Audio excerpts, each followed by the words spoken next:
उत्तर प्रदेश से भारतीय जनता पार्टी के सांसद साक्षी महाराज राजकोट के दौरे पर आए और इस दौरान उन्होंने आम आदमी पार्टी पर हमला बोला। साक्षी महाराज उत्तर प्रदेश के उन्नाव से भारतीय जनता पार्टी के विधायक हैं, जो गुजरात के राजकोट शहर आए और इस दौरान उन्होंने देश के कई बड़े मुद्दों पर अपनी राय रखी। उन्होंने आम आदमी पार्टी के अरविंद केजरीवाल पर कड़े प्रहार किए। देश में चल रहे लाउडस्पीकर और हनुमान चालीसा मुद्दे भी साक्षी महाराज ने अपनी राय रखी। वहीं गुजरात में चल रहे धार्मिक स्थलों के गद्दे विवाद को उन्होंने दुखद बताया। मैं सौराष्ट्र गुजरात का हृदय से बहुत बहुत धन्यवाद करूंगा, अभिनंदन करूंगा, क्योंकि हिंदुस्तान जिस रास्ते पर चल पड़ा था वो रास्ता बहुत भयावह और खतरनाक था। तो आपने हमें मोदी जी दे करके, अमित शाह जी दे करके इस देश को बचाने का काम किया है। इसके लिए तो मैं पूरे गुजरात का हृदय से बहुत बहुत आभार व्यक्त करूंगा। और गुजरात का जो मॉडल है सारे देश में लोगों को रास आ रहा है। मोदी जी प्रधानमंत्री भारत के हैं, पर नेता वो सारे विश्व के बन चुके हैं। ये गुजरात के लिए सौभाग्य की बात है। महाराष्ट्र की सरकार किंग कर्तव्य विमूढ़ है। जनता है, सब जानती है। आने वाले चुनाव में, आने वाले समय में एक एक पैसे का मैं सूद के हिसाब होगा।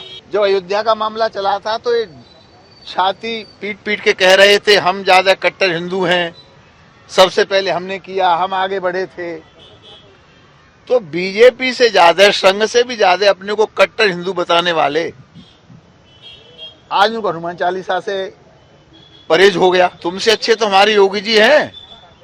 हमारे योगी जी ने तो ये कहा कि लोग अपने माइक को उतार लें, चाहे मस्जिद की मीनार पर लगा है, चाहे मंदिर के गुम्बद पर लगा है। ये आवाज केवल भवन के अंदर होनी चाहिए। अगर भवन से बाहर आवाज गई तो भी सरकार कार्रवाई करेगी, जिला प्रशासन कार्रवाई करेगा।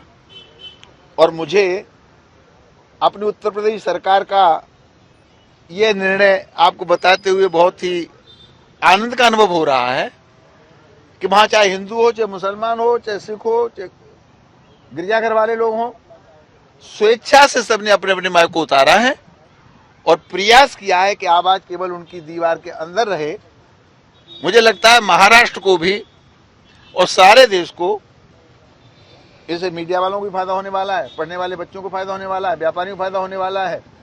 और जिसे कुछ आध्यात्मिक चिंतन सुनना है, समझना है, वो मंदिर में जाए, मस्जिद में जाए, गिरजाघर में जाए, गुरुद्वारे में। कोई परेशानी तो है नहीं, बैठ के सुने, संकीर्तन करे, कुछ भी करे। लेकिन हमारे व्यवहार से अगर दूसरे को व्यवधान पैदा होता है, ऐसा कार्य हमें नहीं करना चाहिए। इसलिए आज नहीं तो कल महाराष्ट्र को समझना ही पड़ेगा। संसार से वैराग्य होता है तो वैराग्य लोग लेकर के कपड़े रंग करके संत हरिद्वार, ऋषिकेश, आपके जूनागढ़, या कौन सा है आपका गिरी पर्वत हो, तो वो उधर जाते हैं या सोमनाथ की शरण में जाते हैं। उधर से लौट करके बड़ा कठिन काम है राजनीति में आना। परंतु भारतीय जनता पार्टी जो लोग काम कर रहे हैं, चाहे वो मोदी सही, चाहे दूसरे लोग सही, वो किसी सन्यासी से कम नहीं है। सन्यासियों का तो कहीं न कहीं स्वार्थ हो सकता है अपने आश्रम से, अपने शिष्य शिष्याओं से, लेकिन ये राजनीति में परिपक्व लोग हैं। इनके लिए प्रथम राष्ट्र है, राष्ट्र देवो भव करके राष्ट्र के लिए हमारे लिए प्रथम राष्ट्र है, ये लेकर के साधना कर रहे हैं। गुजरात बहुत समझदार प्रांत है। यहाँ के खेल को खराब करने के लिए लोग आएंगे। गिरगिट को भी रंग बदलने में फेल करने वाला केजरीवाल भी अपना भाग्य गुजरात में आजमाना चाहता है। जहां संपत्ति होती है वहां विवाद स्वाभाविक होता है, पर ये तो एक न्यायिक प्रक्रिया है, क्या सही है क्या गलत है।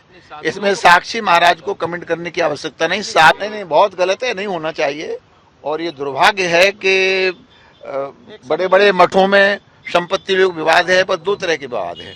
एक विवाद है कि परंपरा को बचाने के लिए एक लड़ाई लड़ी जा रही है, एक है कि हड़पने के लिए। तो हड़पने वाली जो नीति है उसके लिए तो हमारे योगी जी का बुलडोजर काम कर रहा है बहुत अच्छा।